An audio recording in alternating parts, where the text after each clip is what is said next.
It's time for, hello, a Jersey Shore recap podcast.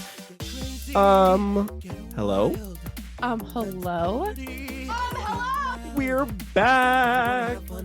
We are back, and this is your host, G-Wow. My name is Angel, but you can call me Cookie here. And together we are Cookie and G-Wow, recapping Jersey Shore for you every week. We are in season 3, episode 7. It's called Cabs Are Here. Cabs are here, but not for the reason that you'll expect. But we will get to it. I won't get to any of the spoilers just yet. Spoiler alert, it involves Ron and Sam. We'll just say that. I think we had gotten lucky because we had like a couple episodes where we didn't have to talk about Ron and Sam. And here we come right back into the Ron and Sam drama from whatever was happening last episode. It's all just the same cycle of things. But this time, Mike decides to get a little involved. And he's like, yeah, I don't think y'all should be together. Like, this isn't healthy. And he's not wrong, but Ronnie does not appreciate his involvement. No, and it was sort of the way that it happened, I think, that set Ron off, because Ron was off doing his thing and Mike went upstairs to talk to Sam alone. Right. And Ron walked upstairs and overheard them talking and just sort of like overheard Mike being like, you're better off separate because you're constantly fighting. And that really set Ron off. Well, and it's true, but I don't think that they're ready to hear the truth, which is like part of the problem. Right. But they somehow like kind of go off to the boardwalk to do their thing. Like, I don't know if Polly's the one who's like, hey man, let's just go blow off some steam. I kind of love the boardwalk scenes, but Ronnie is so scary. He is scary. And there's this weird thing where I think the guys know he's wrong, but they have this idea of bro code where they're like, we still have to be on his side. So yeah, it was Polly that pulled him because he was clearly upset about what he overheard. So Polly saw him upset and pulled him outside to the boardwalk, and they had like a fun day. And it is weird how they like, I don't know, coddle him and don't ever tell him like you fucked up. Maybe they don't fully know what to do because like there is bro code, there is cameras. They don't want to like ruin his life. They don't know, like maybe they just, and they probably just really don't know what to do. Yeah. And so I think that right now their current tactic is like, let's just divert the problem and see if we can just like steer clear. And I'm not really sure how, but somehow Sam and Dina end up also on the boardwalk, like doing shots, which is all fine. Like, that's great that y'all split up. But what isn't good is that I don't think either of them liked seeing each other existing without the other. And this is where, like, if they didn't have to film a TV show together, they could maybe just go their separate ways and like chill. But Sam, for some reason, thinks that she sees Ron with a girl, even though he's just with Polly. And so she like just starts pulling any guys that she can over. And Dina's having a great time with it. But this is very much like they've gotten to the point of so much back and forth that now it's kind of like they're both actually willing to, when the other one hurts them, they're just willing to hurt them back. And it's like, that you only get there when you're in a cycle of so much toxicity in the first place. Yeah, exactly. And I feel like Sam, this episode, is in a place where, at least this was my interpretation of it, where she's so tired of feeling, I guess, vulnerable and weak that she sort of switches her upsetness to anger and is like, well, fuck Ron, I'm gonna get a guy then. Right. And I don't know if that's necessarily healthy, but I guess it's better than moping. I don't know. I almost was like, you know what, good for you. Fuck, if he's gonna be like that, then you fuck him over too. I don't know. I totally feel what you're saying, because there's a couple times this episode where I'm like, you know what, Sam, good for you. And so I appreciate that even though things aren't good, she's not willing to be walked all over anymore. Right. Now, the problem is that like with Ron, he's really only like okay when he can walk all over and get away with it. And now that he's like kind of not, he starts to get like really scary. And I think they're all scared of him. And that's why I think Polly kind of diverted him to the boardwalk. You know, that can only go on for so long. So then they're back at the house and like Ron is doing that weird thing where like he's being very ominous and I'm not even gonna know what that fucking word is. Ominous, but he's like being very weird and vague, and he's like, well, yeah, I'm gonna talk to Mike, your best friend. And like you could tell everybody in the house is like, what's about to happen? Like they all just like know, oh God, he's gonna go off on Mike this time. Well, and Mike tends to be a bit fearless in antagonizing people. Like he's not afraid to poke the bear. And this is the first time, at least that I can remember, that I see Mike back down, because Ron confronts him after they all get back from the boardwalk, and they start to argue because Ron, I guess, feels betrayed that. So can I give you a theory about this, about what Ron's feeling?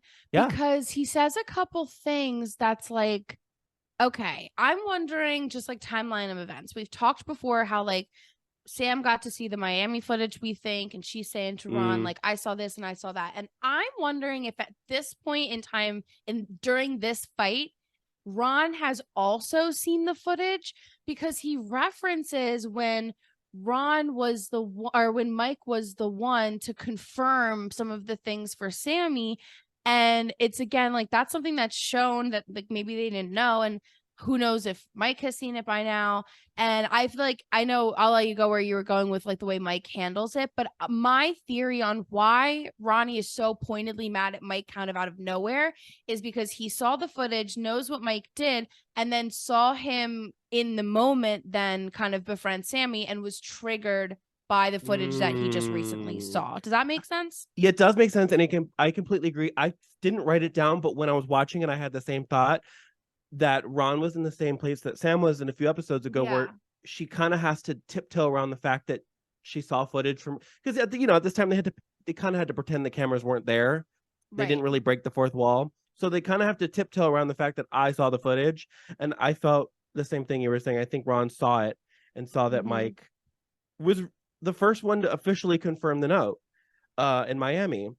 Yeah. And so Ron is upset with Mike. He's not full blown like yelling and getting violent, but you could tell he almost could at any moment. And I think Mike gets a little nervous, really, kind of for the first time, because of how we've seen Ron get. And so Mike is just sort of like, I apologize. I was in the wrong. You're right. I shouldn't have done that. Let's cut it here. Which you don't see a lot of with Mike. He loves to poke the bear.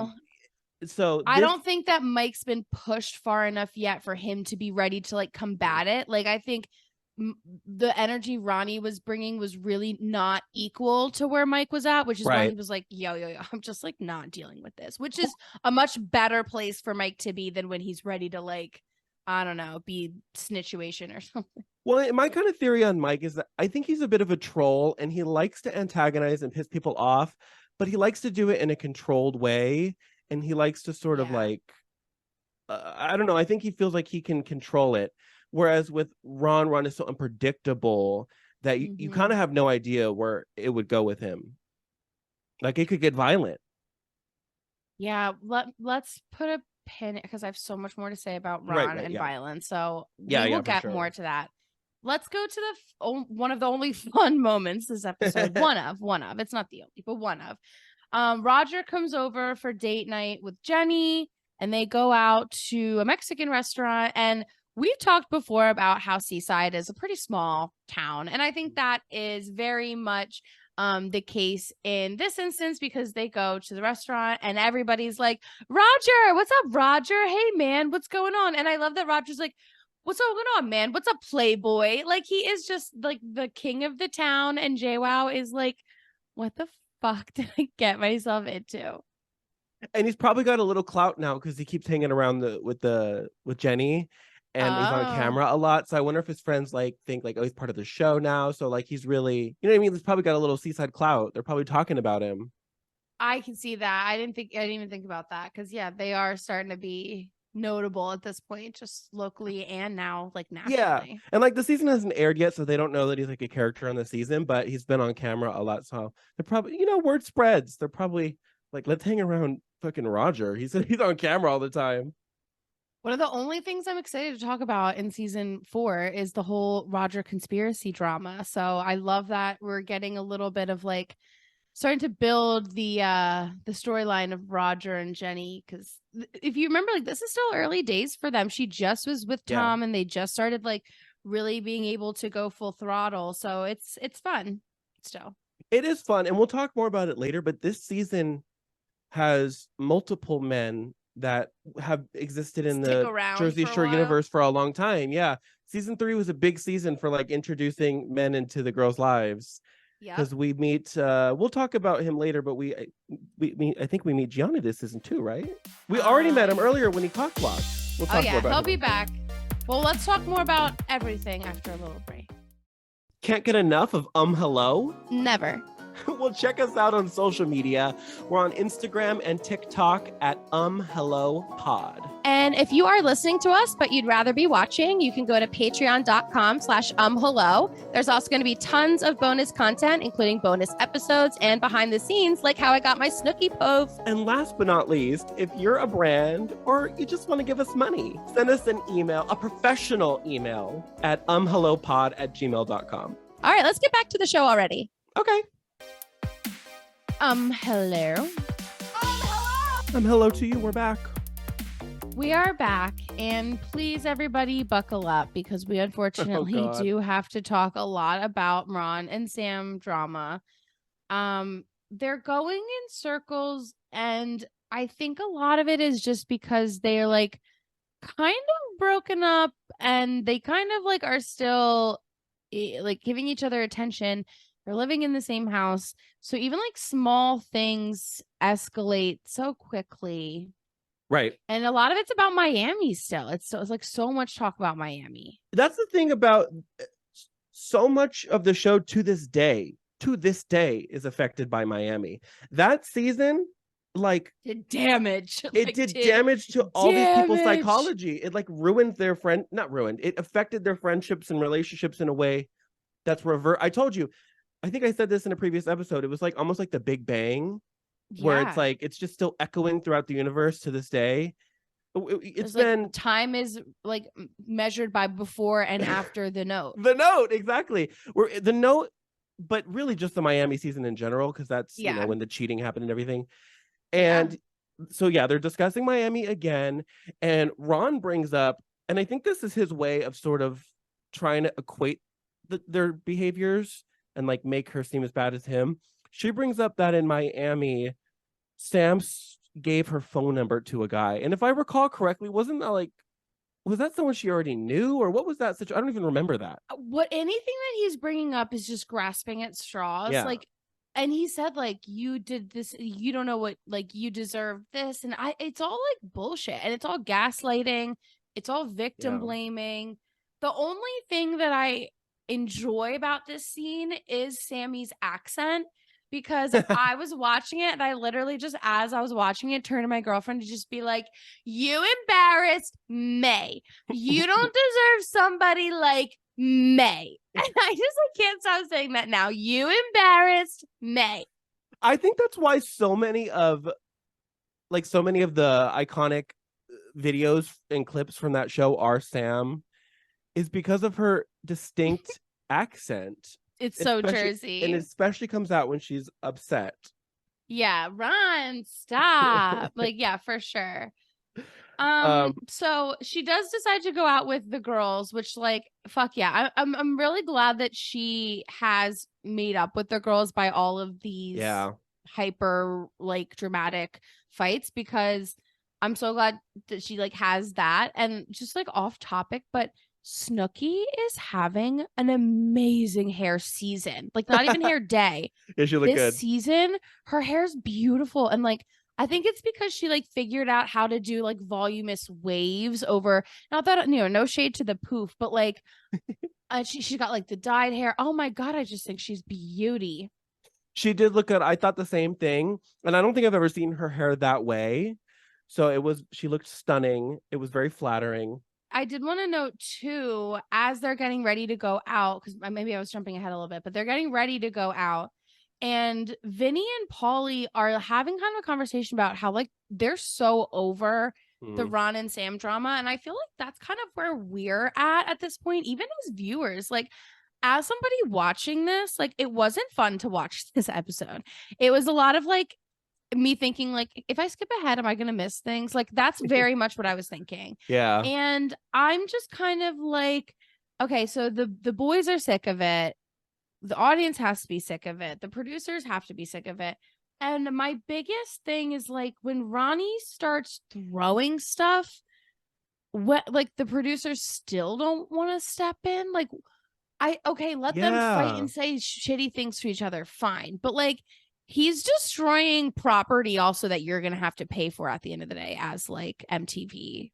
Right. And maybe they're thinking it's worth it because they're like, I don't know, documentary mindset. We got to capture reality. But you're right. It got to a point where it got scary.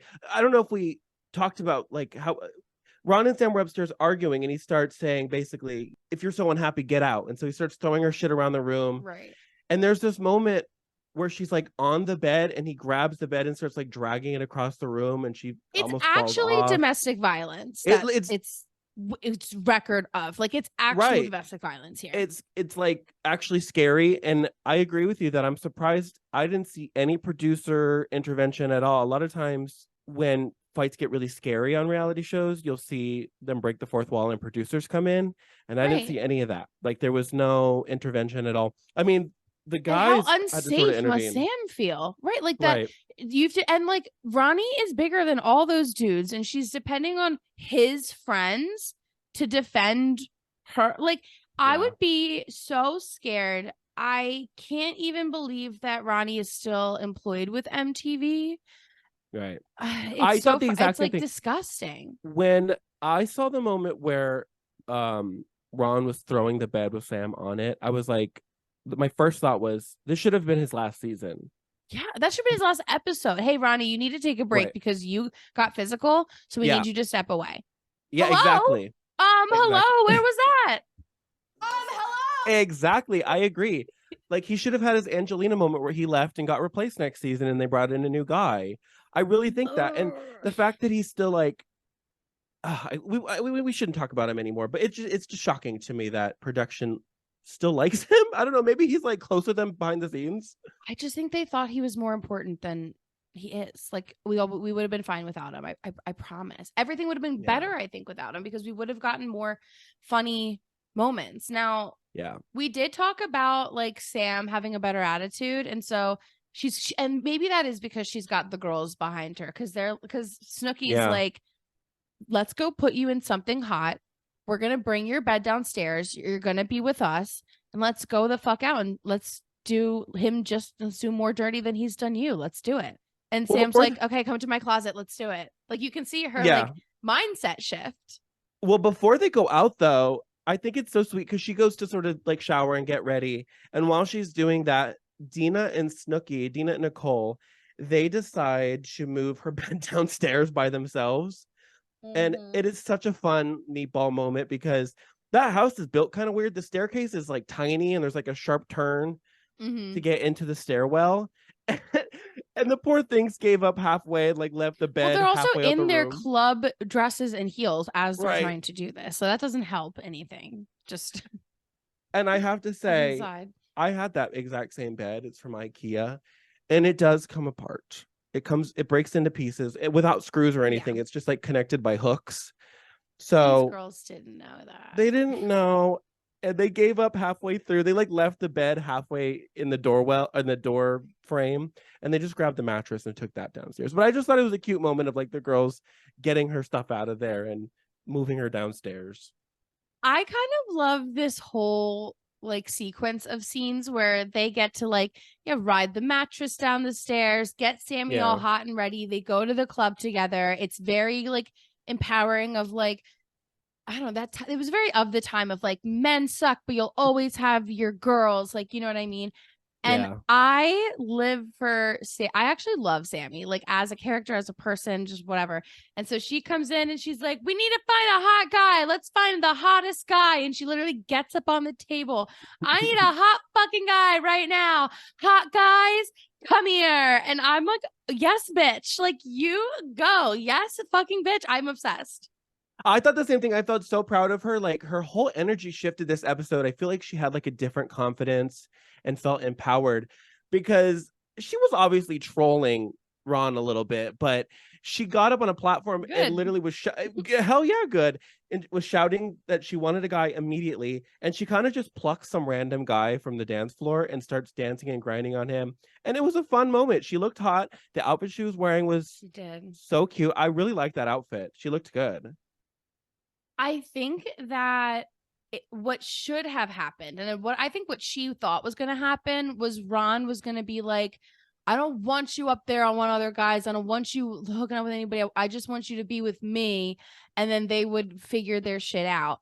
And oh my God, his response is horrible, and we will get into it. But I think that because of how empowered she was feeling, I think that if he had been receptive, they could have like had it out and like made nicey nice at this point. Mm-hmm. But I don't think Ron's ego can take her having any strength at all. So his thought process is, oh, you found some strength? Let me break you. And that's what's so gross about Ron. And I am and will always be Team Sam, including today, because there's a whole thing on Family Vacation of like, Sam's back, what about Ron? And I'm like, no, fuck Ron. We never need Ron on our screen again. Like, I don't know what I need to, I'll make this clip and put it on TikTok so that somebody somewhere on Viacom, MTV, we never need Ron on our screen ever again. I promise. Agreed. And they still, I mean, how long has it been? It's been over a decade and they're still doing it. Like I was watching. He's still being a domestic abuser to women still. Exactly. And I'm not up to date. And again, when we post this, it'll be a little bit after we film it. So this is old news, but on Family Reunion, Sam's been back for a few episodes now. I'm not completely up to date, but to this day in 2023, they're still floating it like, ooh, Ron might come back and Sam's there. What's going to happen? And I don't know if he comes back because I'm like 2 episodes behind, but it's like, how are they still floating this over our heads? And like, it's a plot point of like, what if Ron comes back? Ooh, scandalous. We don't want it. We don't want that. It's not the kind of drama we want. There's fun drama, and then there's dark, uncomfortable drama. And that's what that is. Dark and uncomfortable, and it's not fun. It's not enjoyable. And there's this moment, and it kind of comes and goes, but Ron is in confessional after he sees the little interview thing. Mm-hmm. After he sees Sam grinding, he says, I want to wring her neck right now. I know. And that's an moments, actual threat of violence. Yeah, it's a threat of violence. And it's one of those moments where when people tell you who they are, believe them. If somebody says, I'm pissed at my girlfriend and I want to wring her neck, don't take that lightly. What? Yeah.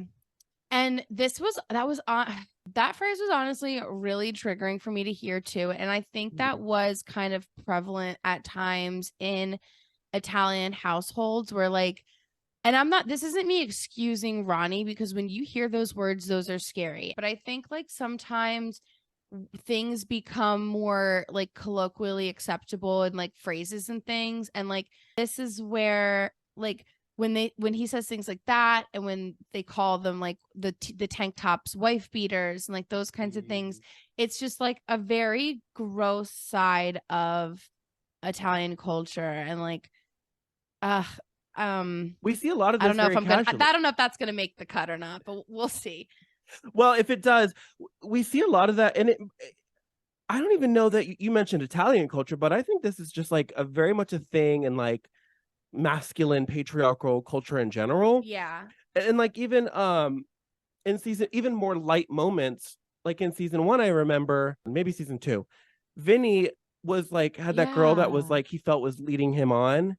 And so she was like late to a date. And even this was supposed to be like a funny light moment, but he literally sees her and he goes, oh, finally, I was gonna kill you, or I thought about killing you. And he meant it as a joke. He wasn't mad, but it's like that he said it so casually, like, I'm going to kill you.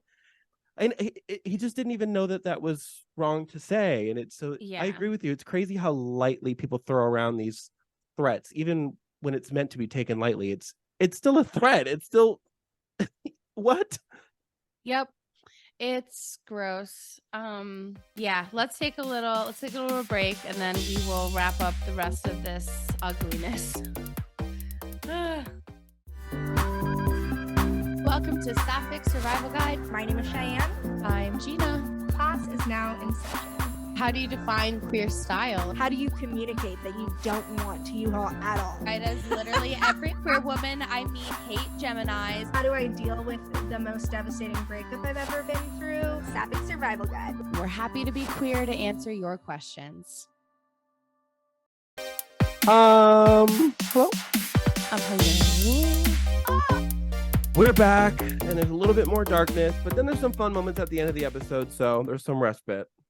All right, so here's some of the bad stuff. So Ron decides after threatening Sam, to just go and just destroy all of her stuff. And I don't want to give this more air than it needs, but It is ugly to watch. It's horrible. He's literally, his goal is just to do damage, just hurt her. Sam sees the damage, gets obviously very emotional. There's two things that I actually wrote down as quotes that I think just kind of take my overarching feelings of this whole era of Ron and Sam. Sam says, "It amazes me that you can do everything you do and get away with it like murder," which is, yeah, like, why is he able to get away with everything? And then Mike says something about how, like, Ron's always talking about guy code this and girl code that, but like, what about human code? And I'm like, thank God they're talking about how just like it is so far past that. There is no guy girl code when you're acting like this. And Sam's right, where is the accountability, especially from production? He has destroyed where Sam is supposed to be sleeping. How in the world are you making this girl feel comfortable? How are you protecting her? Like, it is gross. I hate it. I hate Ron so much. I hate him. I agree. And I liked that quote from Mike about human code. Like, yeah, I feel like this is the first time that we see really the whole house. They're still coddling him and being gentle. And maybe it's because they're afraid he'll go off on them. But this is sort of the first time where the whole house is gently telling Ron, you're wrong. Because we saw a lot of in season 1 and 2, people being like, no, you're good. You did the best you could, you know? Right. And this is the first time where everyone's just like, dude, it's over. Like, stop. Yeah, I think even earlier in the episode when they had to tear them apart during one of the big fights, like, Vinny even looks at Ron and is like, let it go, dude. Like, what are you even trying to do? Like, because it's like, that's the point. You are just trying to hurt her and instill fear and violence. Like, what? And so they're like, dude, what is even your goal? Just stop. Anyway. Well, on a lighter note, we get a little bit of emotional whiplash and we get like actually a really fun, silly moment. It's like it happened so quick, but I'm glad you call it emotional whiplash. That's exactly how it felt. I was like, where is the editing thought process of this? Like, I don't know, because it goes from like dark and really like I said earlier, beyond reality TV drama, like actual domestic violence and scary darkness, to like goofy music playing. But I guess it's better than no fun moments at all. Roger comes over. Do they have a date? I think what happened is that they went out to dinner and met everybody else out at Karma, and then now they've ended up back, and Jenny's like, I call this mushroom, which that I think is the course of events. Right. And this is a really fun era of Jenny and Roger, so it was funny. Yeah, you're right. I forgot it was a post-Karma night. The editing is so bizarre, but it was fun. And they come back to the house and they're gonna hook up, and so Jenny decides to surprise Roger with the sexy lingerie she bought earlier this season. And damn, does she look good. Even like Nicole and Dean are like, can we watch? Like, I'd hook up with you if Roger wasn't here. Like, oh my, like, God, does she look incredible. So good for Roger. And it's so funny because if you watch JWoww and Snooki's show, their spinoff show, a lot of their marital problems and relationship problems stem around the fact that Roger says they don't have sex anymore. And so it's really funny to see this scene, because I'm like, are you comparing it to when she dressed up for you, or is she just doing nothing? I don't know. It's just kind of funny, but whatever. She looks great. Like I said, that makes me wonder, like, I wonder if Jenny is kinky. Like, I wonder if earlier in the relationship when they were off camera, did they do like crazy stuff, and that's what he was missing later? Because she seems like she might be into that kind of stuff. She's wearing I like could see it. strappy bondagey leather right now, so maybe she's into naughtiness. Speaking of wearing quote unquote naughty things, timing of this makes zero sense to me whatsoever. But Nicole and Dina somehow go out to do shots, or maybe just go out to eat and they end up doing shots. It's really not clear. I think that was the next day, right? I don't know. Like, I'm not sure. That's the thing. I'm genuinely not sure when this is. My interpretation was it was like a next morning, like a afternoon brunchy kind of, like they woke up in the afternoon and went to brunch type situation. That's what I thought it was. But it does seem like it happens like moments later. But the sun's out. I really don't. I don't know. I guess that would make sense if it's like the next, like maybe they've slept, it's boring, there's nothing to show. They go out because it's a funny scene where, you know, some guys trying to give them shots and they're kind of making fun of how tight his pants are. And this is a funny scene because Nicole's just like, wiener, like yelling and pointing at his junk. And then, you know how they do those transitions where it flips to the next scene, but they'll kind of put like that reel of film, you know, that Jersey Shore editing, and they'll put words on it that are relevant. And the word when it changed scenes was wiener. I love how unafraid Nicole and Dina, but especially Nicole, is to fully just objectify men, but not in a wiener, in a way that's funny and harmless. Like she doesn't mean anything by it. And I thought it was hilarious that the cameraman kept zooming in on his butt and on his crotch. I felt bad for the poor guy. I was like, well, it's funny because these shorts are totally normal to wear now. I'm so glad you said that, because my first thought was he was ahead of his time, because this was an era he really was, because late 2000s, early 2010s, especially for straight men, but for men in general, baggier, looser clothes and pants were in style. Mm-hmm. And nowadays, unless you were homosexual, unless you were gay, but even some of the gays were wearing looser stuff back then. It was just a little bit more common to see baggy stuff, but the gays were wearing tighter stuff back then for sure. But nowadays, it's become popular and trendy for men of all sexual orientations to wear well-fitting clothes. And so this guy was ahead of his time. And yeah, you could see his penis a little bit, but just a little.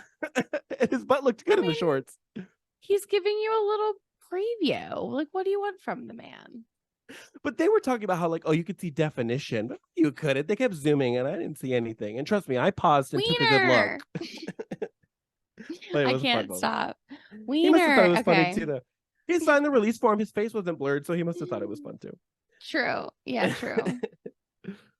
All right. Well, our last little moment, again, emotional whiplash. I love that you used that phrase. Back to the kind of, and this is why I think you're onto something about it being the next day, because I do feel like time has passed and like it's not the same night. And Sam's kind of like, this is hell on earth. Like I'm going through the same things. I don't know what to do. My shit is destroyed because production didn't step in when my insanely unstable ex-boyfriend destroyed stuff. And like some of it was like her prescription glasses. Like it wasn't just like, you know, her $20 lotion or like, you know, a $5 tube of sunscreen or something. Like it was really really actually destroying her stuff. And so of course she's like, you know what? I think I've been broken enough. I'm done here. I'd like to go home.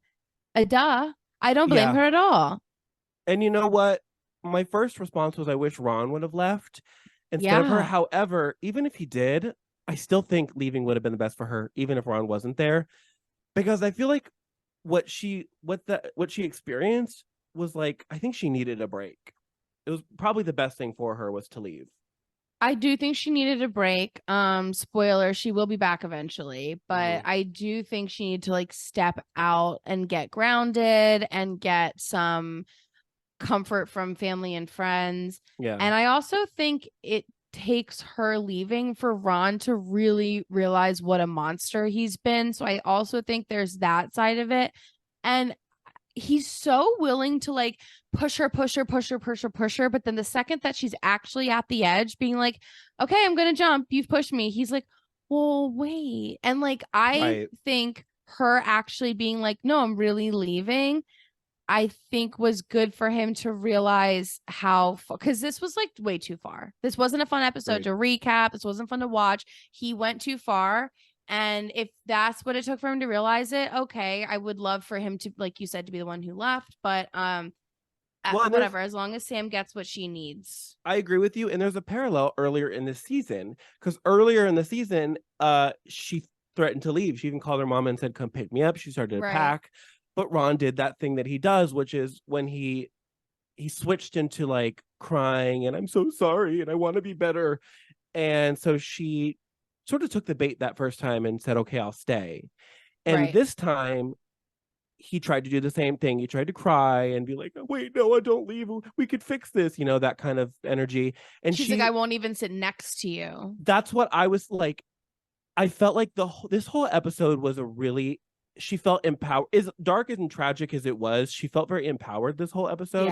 Up until the end. Like when he was trying to cry and manipulate her and do that thing that he does, she wasn't taking the bait. She wasn't buying it. She knew what he was doing and refused to participate.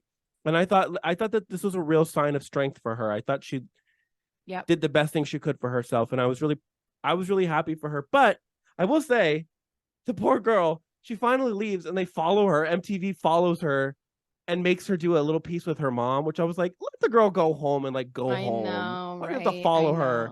And they like, imagine they had to like, you know, they have to set up the camera and lights. It's not, reality TV is still a TV production. So I'm like, this poor girl finally gets home. She probably just wants to chill with her mom. And they're like making them work. What was that? My only thought process on this, because the mom scene kind of goes into the beginning of the next episode. My only thought process is like, maybe she's contractually obligated to appear in every episode. And so they were like, if we can film 5 minutes with your mom, we can give you a break for a couple of days because that's what we'll use for this episode. Like, I'm just wondering if there was some bargaining in there. Because if I was Sam, I'd be like, yeah, you can film us for 5 minutes if you'll leave me alone for 2 days. That sounds great. Bye. Who knows? Yeah, you're right. You're right. And I guess, unfortunately, that's sort of what you sign up for. When you go into a reality show, if you have a mental breakdown, you agree that they get to document the mental breakdown. So I guess that is part of it. But it was a nice moment.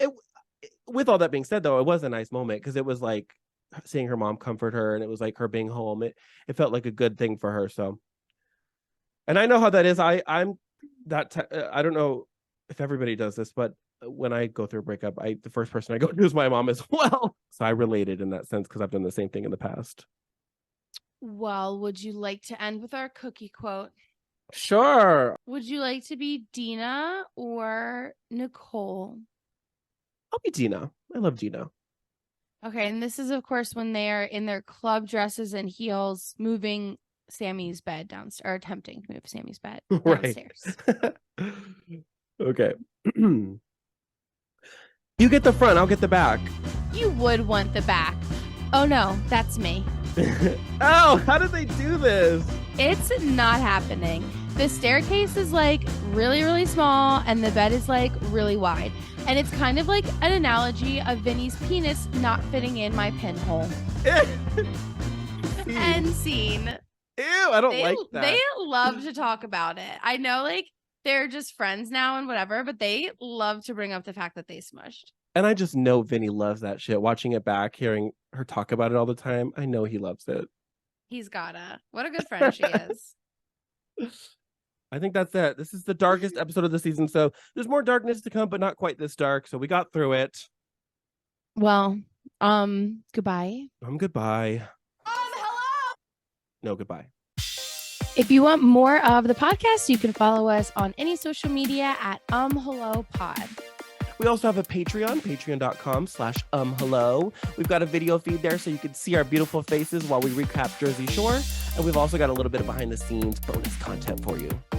And you can find me anywhere online at The Libra Gina, including my website, thelibragina.com. And you can find me online on TikTok and Instagram at angel.iconic.music. Thanks for listening. Bye.